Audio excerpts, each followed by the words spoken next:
ఈరోజు మొట్టమొదటిగా ఏబిఎన్ ఆంధ్రజ్యోతికి కానీ లేకపోతే ఆంధ్రజ్యోతి పేపర్కి కానీ ప్రత్యేకంగా అభినందనలు చెప్పాలనుకుంటున్నాను.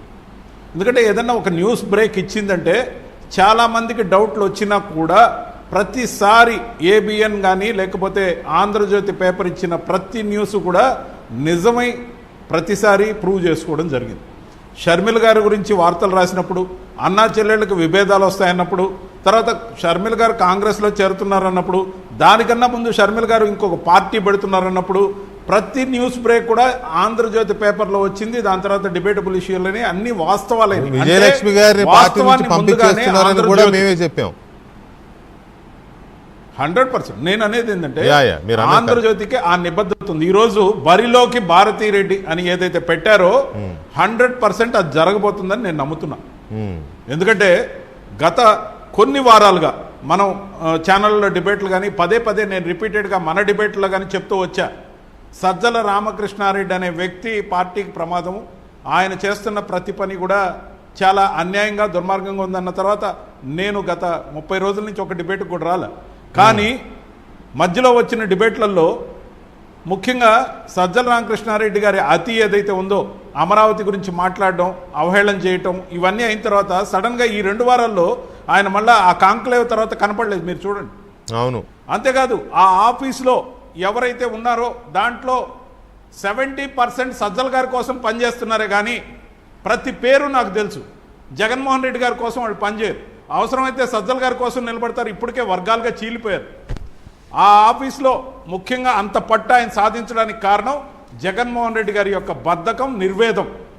ముఖ్యంగా 5 సంవత్సరాల ముఖ్యమంత్రిగా ఆయన ఉన్నప్పుడు కేవలం ఒక్కసారి పార్టీ ఆఫీస్కి వచ్చి 20 నుంచి 25 నిమిషాలు, అట్లీస్ట్ 30 నిమిషాలు కూడా లేకుండా ఏ పార్టీ అయితే అధికారాన్ని ఇచ్చిందో, ముఖ్యమంత్రి స్థానాన్ని ఇచ్చిందో ఆ పార్టీ కోసం టైం ఇవ్వకపోగా, ఆ పార్టీ నాయకులకు కానీ ఎమ్మెల్యేలకు కానీ ఎంపీలకు కానీ కార్యకర్తలకు కానీ ఎవరికి అందుబాటులో లేకుండా ఇంట్లో నుంచి ఆఫీస్కి, ఆఫీసులో నుంచి ఇంట్లోకి ఇంటర్నల్ ప్యాసేజ్ ద్వారా మాత్రమే వచ్చి ఒక పాలన ఏదైతే చేశాడో, ఆయన్ని కలవడానికి ఎవరికి అనుమతులు ఇవ్వకుండా ఈ కోటరీ ఏదైతే బంధించేసిందో అక్కడే ఆయన నాయకులకు దూరం అయ్యాడు, కార్యకర్తలకు దూరం అయ్యాడు, ఎమ్మెల్యేలకు దూరం అయ్యాడు, ఎంపీలకు దూరం అయ్యాడు, చివరగా చిత్తుగా ఓడిపోయాడు.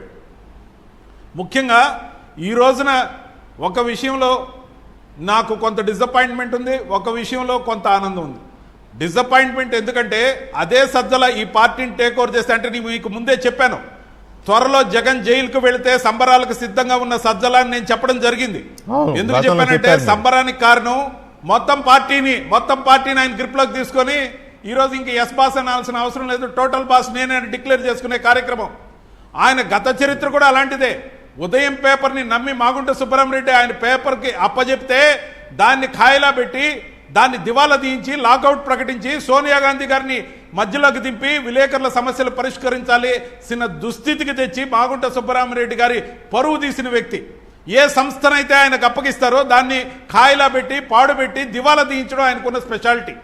ముఖ్యంగా వైఎస్ఆర్సీపీని కూడా మూసేసి సేఫ్గా తాళం వేసి దానికి లక్కతో సీల్ వేసి పార్టీ లేదు పుష్ప అని రాసిపోవాలనే ఆయన ప్లాను ఈరోజు మీరు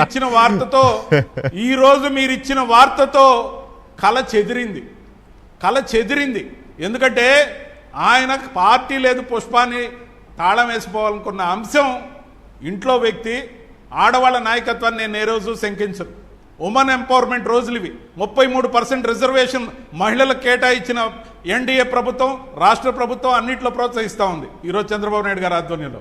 మరీ ముఖ్యంగా మొన్నటిదాకా దగ్గుపాటి పురంధేశ్వరి గారి నాయకత్వంలో బీజేపీ ఆంధ్రప్రదేశ్లో బలంగా ఎదిగింది.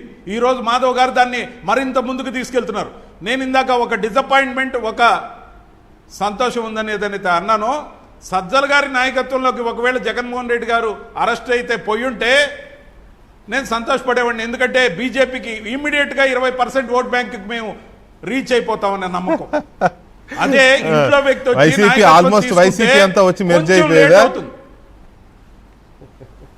20% ఓట్ బ్యాంక్ దాటడం 100% బీజేపీకి 1 సంవత్సరంలోనే సాధ్యం.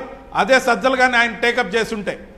అలా కాకుండా భారతీ మేడం గారు వచ్చి కానీ టేకప్ చేస్తే కొంత లేట్ అయ్యే అవకాశం ఉంది. కానీ ఖచ్చితంగా మేము ఆ రీచ్ అయితే అందుకుంటాం. ఎందుకంటే ఆమెకు కొత్త. కానీ ఇందాక వాసిరెడ్డి పద్మ గారు చెప్తూ భారతీ మేడం గారు మొదటి నుంచి ఇన్వాల్వ్ అవుతున్నారని చెప్పినప్పుడు నేను పులివెందుల్లో మేడం గారితో కలిసి 9 రోజులు ప్రచారంలో పాల్గొన్నా. పులివెందుల్లో కార్యక్రమాలన్నీ ఆమె చూసేవాళ్ళు. ఏ విధంగా అయితే భువనేశ్వరి గారు కుప్పంను చూసుకునేవాళ్ళు అలాగే చూసుకునేవాళ్ళు. నాయకత్వ లక్షణాలు సహజంగా నాయకుల యొక్క భార్యలకి, కూతుళ్ళకి, కొడుకులకి అలవడి ఉంటాయి. ఎందుకంటే వాళ్ళు రాష్ట్రం అంతా తిరగాల్సినప్పుడు నియోజకవర్గాల బాధ్యతలు చూడాల్సిన బాధ్యత కుటుంబ సభ్యుల మీద ఉంటుంది. కాబట్టి సహజంగా ఉండొచ్చు. అంతేకాదు కార్యక్రమాలతో పాటు అనేక విషయాల్లో తలదూర్చేవారన్నారు. తలదూర్చడమా, దాన్ని సహకరించడమా అని ఏ విధంగా చూసినప్పటికీ 139 మందికి పదవులు ఇచ్చినప్పుడు